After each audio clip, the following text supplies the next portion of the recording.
Hello दोस्तों। आज से मैं ज्ञान गंगा का पाठ स्टार्ट कर रहा हूँ। आज से हम ज्ञान गंगा के बारे में जानेंगे और समझेंगे। तो चलिए स्टार्ट करते हैं। अनादिकाल से ही मानव परम शांति, सुख व अमृतत्व की खोज में लगा हुआ है। वह अपने सामर्थ्य के अनुसार प्रयत्न करता आ रहा है, लेकिन उसकी यह चाहत कभी पूर्ण नहीं हो पा रही है। ऐसा इसलिए है कि उसे इस चाहत को प्राप्त करने के मार्ग का पूर्ण ज्ञान नहीं है। सभी प्राणी चाहते हैं कि कोई कार्य ना करना पड़े, खाने को स्वादिष्ट भोजन मिले, पहनने को सुंदर वस्त्र मिले, रहने को आलीशान भवन हो, घूमने के लिए सुंदर पार्क हो, मनोरंजन के लिए मधुर मधुर संगीत हो, नाचे गाएं, खेलें कूदें, मौज मस्ती मनाएं और कभी बीमार ना हो, कभी बूढ़े ना हो और कभी मृत्यु ना होवे आदि। परंतु जिस संसार में हम रह रहे हैं, यह ना तो ऐसा कहीं पर नजर आता है और ना ही ऐसा संभव है, क्योंकि यह लोक नाशवान है। इस लोक की हर वस्तु भी नाशवान है और इस लोक का राजा ब्रह्मकाल है, जो प्रतिदिन 1,00,000 मानव सूक्ष्म शरीर रखाता है। उसने सब प्राणियों को कर्म भ्रम व पाप पुण्य रूपी जाल में उलझाकर 3 लोक के पिंजरे में कैद कर रखा है। कबीर साहब कहते हैं कि कबीर 3 लोक पिंजरा भया, पाप पुण्य दो जाल। सभी जीव भोजन भय, एक खाने वाला काल, गरीब एक पापी एक पुण्य आया, एक है सुन दलेर रे, बिना भजन कोई काम नहीं आवे, सब है चमकी जेल रे। जैसा करोगे वैसा प्राप्त करोगे। गीता अध्याय 15 श्लोक 1 से 4 से अधिक है। यह संसार रूपी वृक्ष है। इसकी जड़ें ऊपर हैं तथा तीनों गुण रूपी शाखाएं नीचे हैं। जो इस संसार रूपी वृक्ष के विषय में पूर्ण जानकारी बताए, वह पूर्ण संत अंतर्धार्थ तत्वदर्शी संत हैं। जैसे तना कौन प्रभु है, डार कौन और तथा तीनों शाखाएं कौन प्रभु है। यह विचार काल में अर्थात जो गीता ज्ञान में तुझे बता रहा हूं, मुझे इस संसार की रचना का ज्ञान नहीं है, क्योंकि मुझे इसके आदि का तथा अंत का ज्ञान नहीं है। इसलिए किसी तत्वदर्शी संत की खोज करना, उस तत्वदर्शी संत के बताए भक्ति मार्ग अनुसार साधना करके उस परम भक्त पर परमेश्वर की खोज करनी चाहिए। जहां जाने के पश्चात साधक पुनः लौटकर संसार में नहीं आता, अर्थात पूर्ण मोक्ष प्राप्त करता है। जिस पूर्ण परमात्मा को इस संसार की रूपी वृक्ष का विस्तार हुआ है, अर्थात जिस परमेश्वर ने इस सृष्टि की रचना की है, उसी की पूजा करनी चाहिए। मैं भी उसी परमेश्वर की शरण में हूं। गीता में 3 और तीसरा श्लोक 31-32 से कहा गया है कि गीता में जो ज्ञान दिया है, यह मेरा मत विचार है कि भले ही यह पूर्ण नहीं है, फिर भी अन्य साधनाएं जो शास्त्र विधि सहित है, उनसे श्रेष्ठ है। जो मेरे मत अनुसार साधना नहीं करता, वह व्यर्थ प्रयत्न कर रहा है। पूर्ण परमात्मा की साधना में से मिलने वाले लाभ भी की तुलना गीता ज्ञानदाता ने अपनी साधना से मिलने वाले लाभ को भी अनुत्तम बताया है। इस प्रकार काल ब्रह्मा द्वारा बताया ज्ञान भ्रम युक्त है। वह नहीं चाहता कि कोई प्राणी इस पंजरे रूपी कैद से बाहर निकल जाए। वह यह नहीं भी चाहता कि जीव आत्मा को अपने निज घर सतलोक का पता चले। इसलिए वह अपनी त्रिगुणी माया से हर जीव को भ्रमित किए हुए हैं। फिर मानव की यह उपरोक्त चाहत कहां से उत्पन्न हुई? यहाँ ऐसा कुछ भी नहीं है। यहाँ हम सब ने मरना है। सब दुखी व अशांत हैं जिस स्थिति को हम यहाँ प्राप्त करना चाहते हैं। ऐसी स्थिति में हम अपने निज निज घर का रास्ता भूल गए। निज घर सतलोक में रहते हैं, काल ब्रह्मा के लोक में हम स्वयं इच्छा से आकर फंस गए और अपने घर का विचार रास्ता भूल गए। कबीर साहब कहते हैं कि इच्छा रूपी खेलन आया, ताते सुख सागर नहीं पाया। इस काल ब्रह्मा के लोक में शांति व सुख का नामो निशान भी नहीं है। त्रिगुणी भाया माया से उत्पन्न काम, क्रोध, लोभ, मोह, अहंकार, राग, द्वेष, हर्ष, लोक, लाभ, हानि, मान बढ़ाई रूपी अवगुण हर जीव को परेशान किए हुए हैं। यहाँ एक जीव दूसरे जीव को मारकर खा जाता है, शोषण करता है, इज्जत लूट लेता है, धन लूटता है, शांति छीन लेता है। यहाँ पर चारों तरफ आग लगी है। यदि आप शांति से रहना चाहोगे तो दूसरे आपको नहीं रहने देंगे।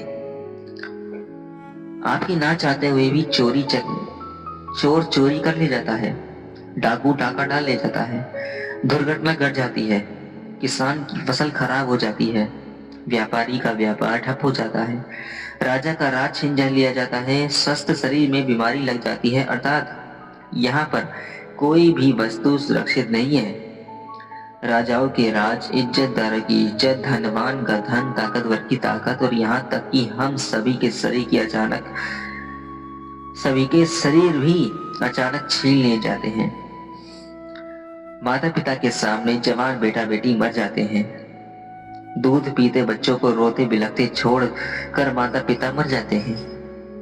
जवान बहनें विधवा हो जाती हैं और पहाड़ से दुखों को भोगने को मजबूर होते हैं। विचार करें कि क्या यह स्थान रहने के लायक है? लेकिन हम मजबूर होते हैं।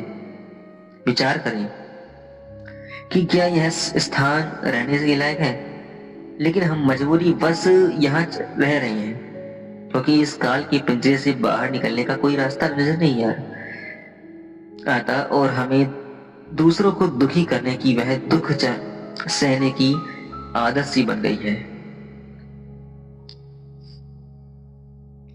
यदि आप युक्त परमेश्वर की शरण लेनी पड़ेगी, जिन परमेश्वर का खौफ काल प्रभु को भी है, जिसके डर से यह उपरोक्त कष्ट उस जीव को नहीं दे सकता जो पूर्ण परमात्मा अर्थात परम अक्षर ब्रह्मा सत्य पुरुष की शरण पुनः संत के बताए मार्ग से ग्रहण करता है। वह जब तक संसार में भक्ति करता रहेगा, उसको उपरोक्त कष्ट आजीवन नहीं होंगे। जो व्यक्ति इस पुस्तक ज्ञान गंगा को पढ़ेगा, उसको ज्ञान हो जाएगा कि हम अपने निजी घर को भूल गए हैं। वह परम शांति, वह सुख यहाँ न होकर निज घर सतलोक में है।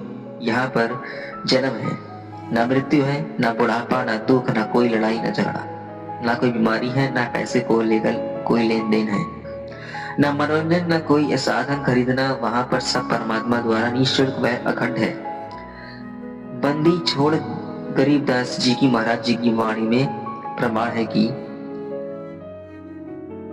बिन ही मुख सारंग राग सुन बिन की ततीतार, बिना सुर अलवोजे बचे नग नाच घुमार, घंटा बाजे ताल नग मंजीरे टप छांझ।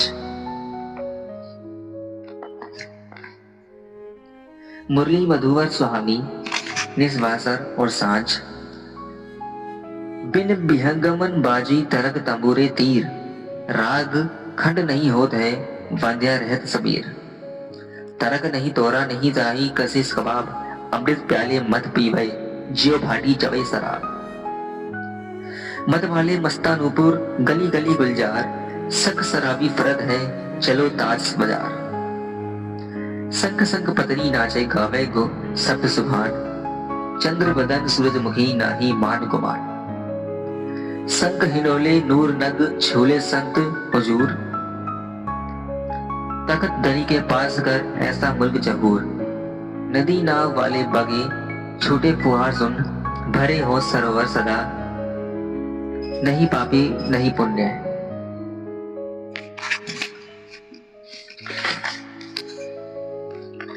सतलोक में केवल एक रस परम शांति व सुख है। जब तक हम सतलोक में नहीं जाएंगे तब तक हम परम शांति, सुख व अमृत को प्राप्त नहीं कर सकते। सतलोक में जाना तभी संभव है जब हम पूर्ण संत से उपदेश लेकर पूर्ण परमात्मा की आजीवन भक्ति करते रहें। इस पुस्तक ज्ञान गंगा के माध्यम से जो हम संदेश देना चाहते हैं, उसमें किसी देवी देवता का वह धर्म की बुराई ना करके सर्व पवित्र धर्म ग्रंथों में छुपे हुए गुण रहस्य को उजागर करके यथार्थ भक्ति मार्ग बताना चाहते हैं, जो कि वर्तमान के सर्व संत महत्व आचार्य गुरु साहिबान शास्त्रों में छिपे गुण रहस्य को समझ नहीं पाए। परम पूज्य कबीर साहिब जी अपनी वाणी में कहते हैं, वेद कतब झूठ न भाई, झूठे हैं सो समझे नहीं। जिस कारण भक्त समाज को अपार हानि हो रही है, सब अपने अनुमान से वह झूठे गुरु द्वारा बताई गई शास्त्र विरुद्ध साधना करते हैं, जिससे ना मानसिक शांति मिलती है और ना ही शारीरिक सुख, ना ही घर व कारोबार में लाभ होता है और ना ही परमेश्वर का साक्षात्कार होता है और ना ही मोक्ष प्राप्ति होती है।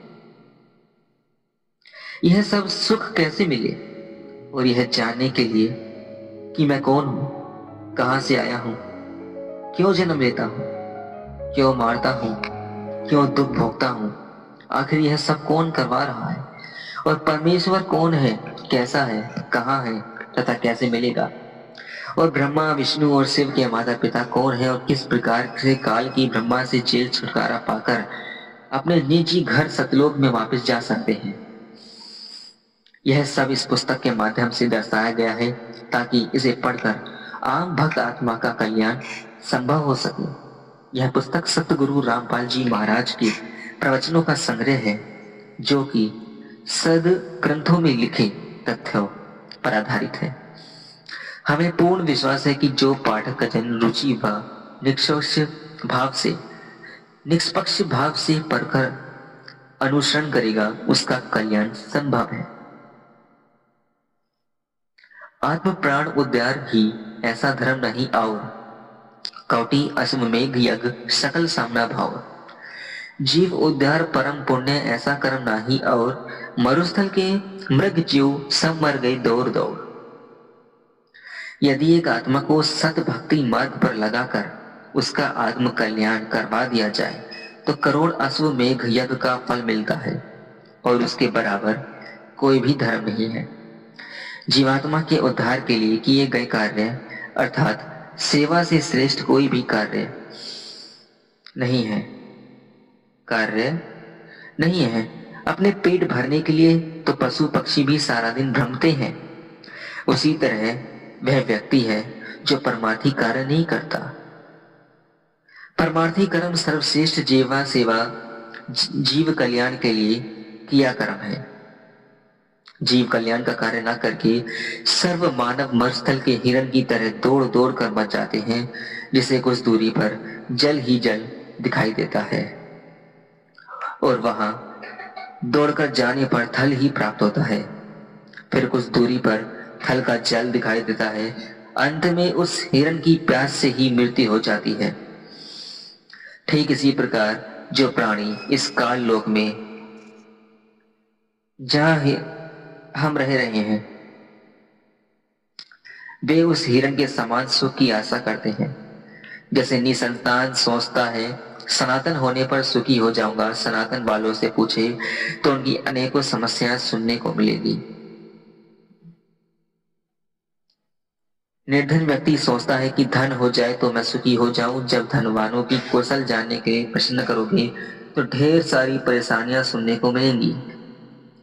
कोई राज्य प्राप्ति से सुख मानता है, यह उसकी महाभूल है। राजा, मंत्री, मुख्यमंत्री, प्रधानमंत्री, राष्ट्रपति को स्वप्न में भी सुख नहीं होता। जैसे 4-5 सदस्यों के परिवार का मुखिया अपने परिवार के प्रबंध में कितना परेशान रहता है, राजा तो एक क्षेत्र का मुखिया होता है, उसके प्रबंध में सुख सपन में भी नहीं होता। राजा लोग शराब पीकर कुछ गम भुला देते हैं, माया इकट्ठा करने के लिए जनता से कर लेते हैं, फिर अगले जन्मों में जो राजा सत्य भक्ति नहीं करते, पशु योनियों को प्राप्त होकर प्रत्येक व्यक्ति को वसूले कर उनको वसूले कर को उनके पशु बनकर लौटाते हैं। जो व्यक्ति मनमुखी होकर तथा झूठे गुरुओं से दीक्षित होकर भक्ति तथा धर्म करते हैं, वे सोचते हैं कि भविष्य में सुख होगा, लेकिन इसके विपरीत दुख ही प्राप्त होता है। कबीर साहब कहते हैं कि मेरा यह ज्ञान ऐसा है कि यदि ज्ञानी पुरुष होगा तो उसे सुनकर हृदय में बसा लेगा, और यदि मूर्ख होगा तो उसकी समझ से बाहर है। कबीर ज्ञानी हो तो हृदय लगाई, मूर्ख हो तो गम ना पाई। आज का पहला पार्ट यहीं खत्म होता है। कल हम पढ़ेंगे कलयुग में सतयुग। धन्यवाद।